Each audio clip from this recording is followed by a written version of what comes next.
Hey guys, so we are finally gonna go over my Daniel Defense PDW. I know this video has been a long time coming, but honestly, there were certain things I wanted to finish on my setup and test before I came to you guys and did a video. Now you will see, this is definitely not how I originally presented it when I got it. Changed a few things around, added a few fun things on there. And ultimately now this here is my go-to home defense platform. If you guys haven't seen it yet, please check out my video where I say why I use 300 Blackout over 5.56 for my home defense AR.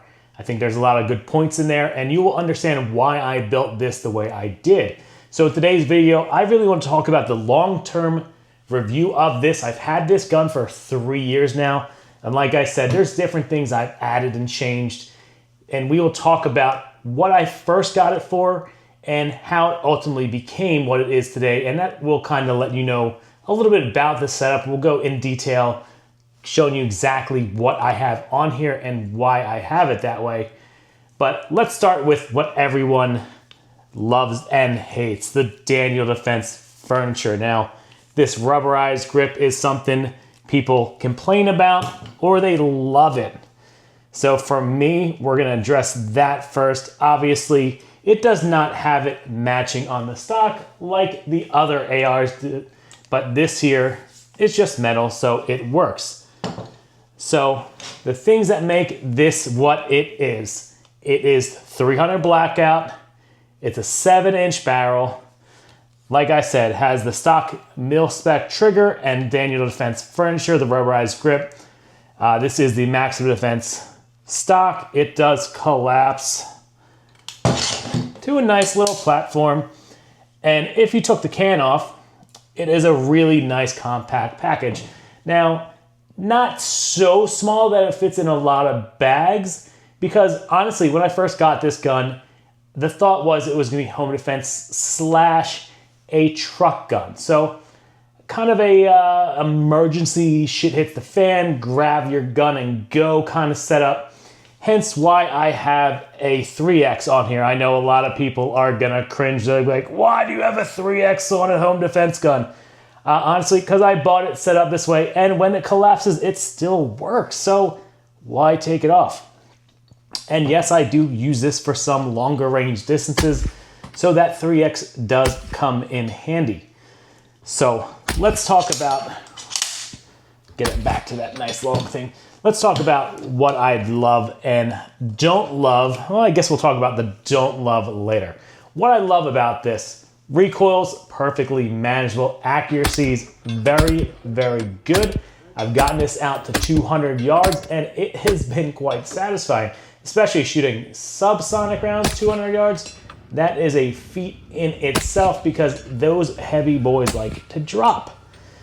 So before we really dive into everything else on what I dislike, what I want to do real quick is show you guys exactly how I have this set up and a close-up. I think it will better help you understand why I have it set up this way, and then we're going to talk about the performance aspect of it, both with subsonic and supersonic rounds. All right, guys, so we are going to be working tip to butt here. So starting up front, we do have the Surefire SPS 300.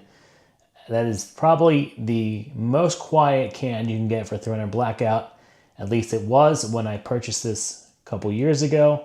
I don't think many have come out better, but if they have, please let me know in the comments below. For weapon light, I went with the mod light. This is the PLHV2. This has more of a spill to it than a throw, like their OKW. So this, for me, makes more sense for using indoors. I do have a button up top here to make it easy to turn it on and off. I also have a secondary switch on the back of the light. Now that might be a little bit redundant, but I think it makes sense. I've been running Magpul mags. That is what comes with the gun. Works very well. No problems with that. Up top here, I do have the 300 Blackout reticle on this EOTech. I actually will do a dedicated review just for this optic. There's things I like and dislike about it, but we'll get more into that in a follow-up video. It is mounted on a Unity riser, as well as this quick flip by Unity with the 3X, also by EOTech.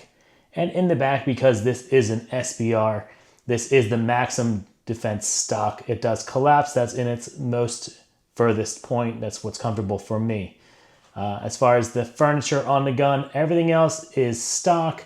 I know some people love or hate that rubberized texture from Daniel Defense. Personally, I like it. Mil-spec trigger works perfectly for me for indoor use.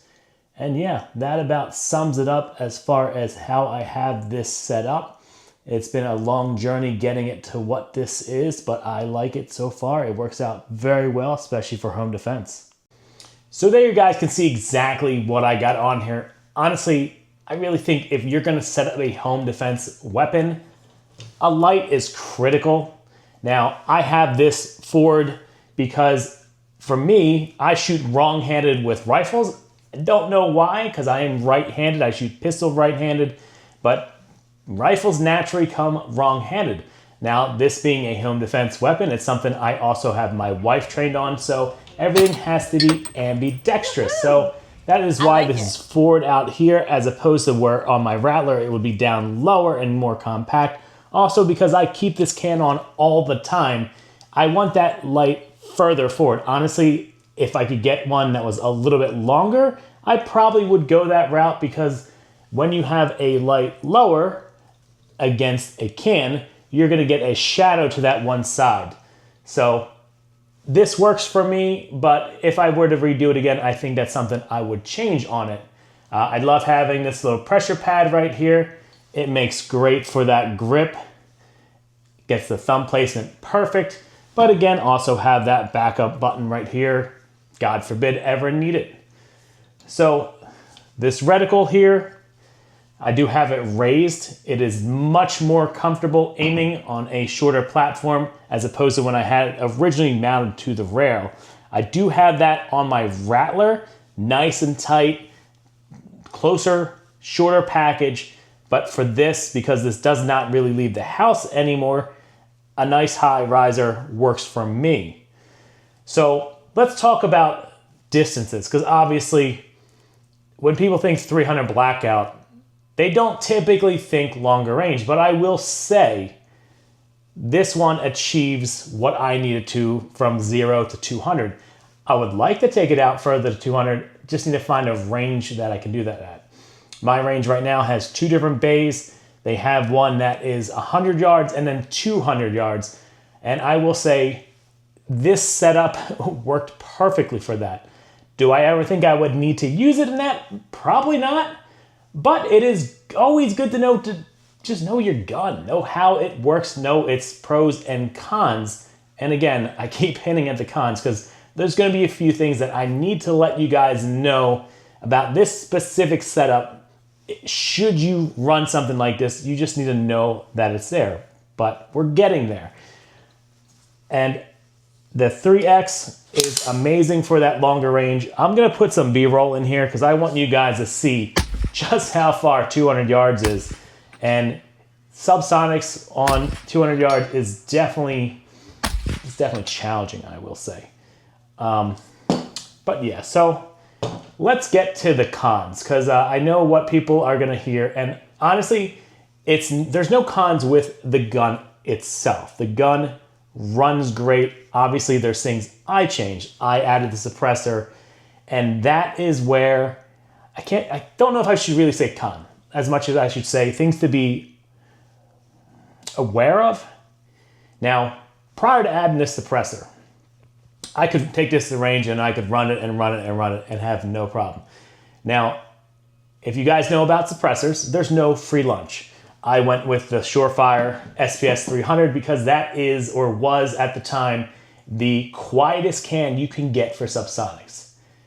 It is not a flow-through design. It is more the classic design, and there are pros and cons to that. Yes, it is long. Yes, it is heavy. I'm not saying that's a con, but when the gas does not go through, it puts a lot more back into your system, which can, you know, gunk up everything. And I will say this handrail gets exceptionally dirty. Not that that is a con, not that that's a deal breaker, but should you run a setup like this exactly, I would definitely suggest maybe wearing some gloves, because the amount of gas that comes back through here is gnarly. But the one thing that is definitely noteworthy since I added this suppressor, and I've only really noticed this when I've taken it out to the range and shot more, is this handguard gets so freaking hot. I mean, hot to the point where you don't even want to hold it. I mean, obviously you never want to touch the suppressor because that thing is scorching, but where you actually need to keep your hand, right here, gets extremely warm, to the point where I almost think, like, should I go out again and put a couple hundred rounds through? I'm definitely going to bring gloves with me, because that was just uncomfortable. Now, I could change two things. I could, you know, get the little guards that mount in the rail here, and that would add a little bit of protection. Or I could, you know, add a foregrip, because obviously this is an SBR, so I could do a true foregrip. And those are things I'm still considering to changing this. But as it is right now for home defense, it's not something I shoot often. It's not something I shoot a lot of rounds through. So for me, I think it works right now, but those are things I would consider. Other than that, I can say in the 2 to 3 years owning this thing, it was a wait. I don't know what the wait times are like today, but when I got this SBR, the SBR itself was, I think I waited 7 months for that to go through. And then the suppressor somehow magically was less of a wait time. And obviously those things change here and there. But do I think it was worth the wait to have this? Obviously. I think this is an ideal setup for home defense.